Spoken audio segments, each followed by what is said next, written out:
Bitcoin, la première crypto-monnaie au monde, un actif révolutionnaire et surtout un mystère. Depuis plus de 10 ans, une seule question reste en suspens. Qui est Satoshi Nakamoto, son créateur? Le nouveau documentaire d'HBO, Money Electric The Bitcoin Mystery, nous promet de lever le voile sur cette énigme. Mais est-ce que c'est vraiment le cas? C'est ce qu'on va voir dans cette vidéo aujourd'hui. On va plonger ensemble dans ce documentaire, discuter des révélations autour de Peter Todd et surtout analyser pourquoi connaître l'identité de Satoshi pourrait bouleverser le marché mondial du Bitcoin. Restez bien jusqu'à la fin pour découvrir pourquoi cette information pourrait être beaucoup plus dangereuse qu'on ne le pense. Parce que oui, il y a beaucoup de risques et beaucoup de dangers à connaître l'identité de Satoshi. C'est pour ça d'ailleurs qu'en fait, il y a eu beaucoup d'encre qui a coulé ces derniers jours et même avant sa sortie. La tension était même palpable de plus en plus, jour après jour. Il y a eu le cas de Polymarket. Avant la sortie du documentaire, des théories circulaient partout sur Internet. Beaucoup pensaient que Colin Hobak, celui qui mène l'enquête dans le documentaire, y désignerait Len Sassaman comme Satoshi Nakamoto. Moi, j'aime beaucoup cette théorie. Je t'expliquerai pourquoi à la fin de cette vidéo. C'est peut-être un peu cruel d'ailleurs ma vision, mais tu comprendras pourquoi. Quoi qu'il en soit, Polymarket était en ébullition. Les gens faisaient leurs paris en fonction des différentes théories, mais au final donc c'est Peter Todd qui a été mis en avant dans le documentaire. Et ça a été un peu une surprise. Moi perso, j'aurais pas parié ni sur Peter ni sur Len. Je vous en dirai un petit peu plus sur ce que je pense vis-à-vis de qui pourrait être probablement Satoshi. On verra ça après, mais ce que je dois dire, c'est que ça a été une surprise. Et plus qu'une surprise, ça a été une déception, une grosse déception en fait même. Les preuves avancées dans le documentaire ne sont pas aussi solides qu'on l'espérait. En fait, certaines semblent avoir même été modifiées pour coller à la narrative. Alors, on va regarder un petit peu, on va creuser un petit peu. Est-ce que vraiment Peter Todd, il pourrait être Satoshi, ou est-ce qu'on est simplement dans une bonne histoire qui a été un petit peu modifiée juste pour mieux capter l'audience? Analysons tout ça, parce que peut-être que effectivement c'est lui, on va voir. Donc, si on analyse les différentes parties du documentaire, là où le documentaire brille vraiment, c'est dans son storytelling. Colin Hobak, il nous emmène dans une enquête à travers le monde où il interviewe des figures clés de l'histoire de Bitcoin, tu vois. Colin, il est très fort pour le storytelling. Il nous l'avait déjà montré par le passé avec son documentaire en plusieurs parties sur QAnon, tu vois. Mais là où il perd en crédibilité, c'est comme à l'époque en fait, dans l'analyse des faits. Ceux qui connaissent un minimum l'histoire de Bitcoin s'en apercevront rapidement. Le storytelling, il devient rapidement plus important que la vérité. La théorie au sujet de Peter Todd est bancale. Les preuves sont adaptées pour coller l'histoire et les passages retenus sont là juste pour nous amener à penser que peut-être ça pourrait être lui, tu vois. Donc, ouais, c'est sûr, on peut voir. Peter Todd, il est brillant, il est indéniablement très intelligent. Mais est-ce que c'est vraiment lui qui a inventé Bitcoin? Je pense pas. Il y a trop d'incohérences à mon goût. Et surtout, on a beaucoup de place qui est laissée pour l'histoire. On est loin d'une investigation rigoureuse. Et en fait, la plupart du temps dans le film, on est Bitcoin, l'histoire de ses principaux acteurs, les dramas au fil des années qu'il y a pu avoir entre les différents participants, les développeurs, les choses comme ça. Et il n'y a pas de temps qui est passé justement sur cette enquête. Le temps, il est passé pour raconter l'histoire de Bitcoin. Donc on est un peu hors sujet par rapport à la promesse, tu vois. C'est un gros point négatif. Mais c'est aussi, je pense, le gros point positif du coup du documentaire parce que ça nous replonge dans l'histoire de Bitcoin, ses plus grands succès, ses crashs mémorables, de Luna à FTX en passant par BitConnect, tu vois. On redécouvre aussi pourquoi Bitcoin reste la meilleure option face aux autres crypto-monnaies. Pour les Bitcoin Maxi, c'est génial. Et on rappelle tout ce que j'aime. La décentralisation, la liberté, le contrôle qu'on veut rendre aux gens, au peuple, ça j'adore, tu vois. Et Colin Hobak, d'ailleurs, il n'hésite pas à nous alerter sur les monnaies numériques gérées par les pays, ou les ensembles de pays comme l'Europe par exemple, qui est basé d'ailleurs, ce qui sont basés sur l'un des problèmes majeurs de Bitcoin qui est la traçabilité. Si ton wallet il est KYC, si t'es doxé, en fait, tout le monde peut traquer toutes tes transactions, tes moindres dépenses. Et donc après, il nous parle de l'ERMB, le yuan chinois électronique, qui pourrait amener à une surveillance de masse, des choses comme ça. Petit point marrant d'ailleurs, il soulève le paradoxe des pays occidentaux critiqués à l'époque la Chine, tu vois, en disant voilà, c'est un système dictatorial, la surveillance de masse, la population, elle va être complètement manipulée. Enfin bon, voilà, c'est de la propagande, tout ça, et anti-chinoise bien sûr. Et ces États occidentaux aujourd'hui, en fait, suivent exactement la même voie, avec leur propre système de surveillance de toutes les transactions et leur propre monnaie, donc étatique. Ça donne à réfléchir, effectivement. Donc ça, c'est aussi un bon point du documentaire. Il y a aussi plusieurs passages avec Roger, le fameux Bitcoin Jesus, j'en ai déjà parlé, Roger Ver. Je l'adore, ce bonhomme, je suis un grand fan, c'est un personnage super polarisant, mais qui est, à mes yeux, l'un des plus gros ambassadeurs de Bitcoin sur les 13 dernières années. Tu vois, il s'est toujours donné à fond.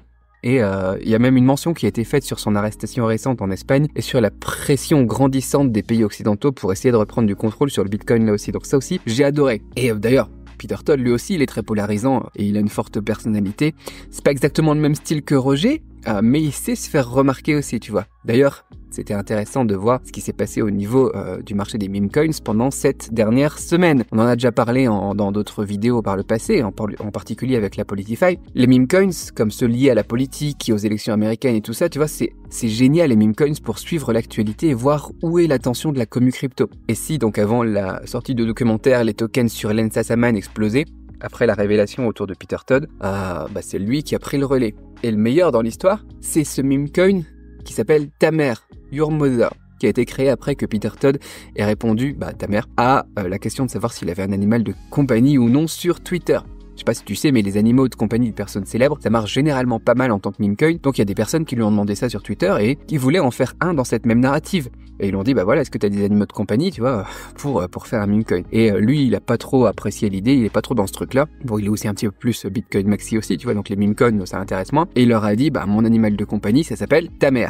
Et ce qui est marrant, c'est que, c'est les meme coins, quoi. Donc les gens, qu'est-ce qu'ils ont fait? Ils ont lancé un token qui s'appelle Tamer. Voilà.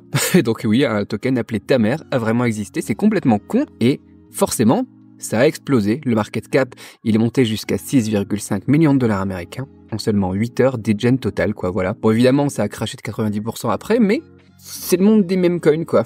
Quoi qu'il en soit, ça nous en dit aussi plus sur qui il est et son caractère. Et quel genre de personne c'est, comment est-ce qu'ils expriment, etc. Tout ça, ça nous montre quelque chose. Ça nous montre que c'est pas très Satoshi, tout ça. Et c'est peut-être mieux ainsi, en fait, parce que ça nous montre que c'est probablement pas lui encore plus. Et on peut en venir maintenant à ce qui, à mon avis, est vraiment le cœur du problème.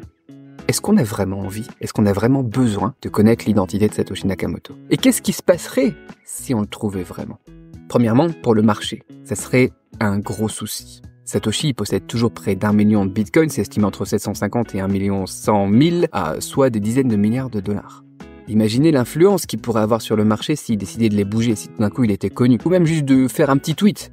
Ça serait un désastre pour le Bitcoin. On a déjà vu comment est-ce que des baleines comme l'Allemagne ou Mongox peuvent faire fluctuer le marché. On a déjà vu comment est-ce que des tweets de personnalités légèrement influentes dans le Bitcoin sont puissants comme Elon Musk, tu vois. Alors, Satoshi lui-même, avec ses milliards de dollars en Bitcoin, ça serait encore pire. Bien trop dangereux. Et puis, pour la personne en elle-même, ça serait dangereux aussi. Un milliardaire aussi puissant et influent que la plupart des gens pensent qu'il est mieux d'ailleurs qu'il soit jamais connu s'il devenait public, tu vois. Il y en a beaucoup qui auraient envie de le rendre moins public tout d'un coup, tu vois, de le refaire disparaître, si tu vois ce que je veux dire. D'ailleurs, Peter Todd, je pense qu'il va devoir faire attention à lui à partir de maintenant, parce que forcément, il y a des gens qui veulent pas que Satoshi soit connu. Ça serait trop dangereux. Et même s'il restait en vie, la plupart des pays du monde qui sont en train de faire rentrer le Bitcoin dans la finance traditionnelle, ils auraient aussi tout intérêt à le rendre impuissant le plus rapidement possible, de lui faire perdre son influence tout de suite le plus rapidement possible par tous les moyens légaux ou moins légaux, comme les États savent le faire, à leur disposition. On a vu ce qui peut arriver à des gens qui souhaitent faire changer les choses, tu vois, donner des coups de pied dans les fourmilières, des choses comme ça, comme Julian Assange, Snowden et compagnie. Leur vie, les gouvernements, ils la rendent tout de suite moins facile, n'est-ce pas? Donc, ça serait un peu très négatif si Satoshi était connu. Donc en conclusion, Money Electric, c'est un documentaire qui est passionnant, certes. Il nous donne pas de vérité solide sur l'identité de Satoshi. Et là où il y a un gros point, par contre, positif, comme le dit Peter Todd d'ailleurs à la fin du documentaire, très intelligent bonhomme quand même, c'est que c'est pas si grave parce que ce documentaire-là, il peut par contre attirer de nouvelles personnes vers l'univers fascinant de la crypto. Il nous offre une vue d'ensemble sur l'histoire, sur les acteurs, sur l'idéologie derrière Bitcoin. Et même moi, d'ailleurs, ce truc-là, je l'ai conseillé à mes amis qui sont pas trop calés en crypto, et même à mes 2 enfants, de le regarder, parce que c'est parfait pour les débutants. Donc en ce qui concerne Satoshi, on n'a pas vraiment progressé. Et personnellement, moi, je préfère pas partager mes propres hypothèses sur qui ça pourrait bien être, parce que finalement, en fait, c'est bien de rester dans le flou.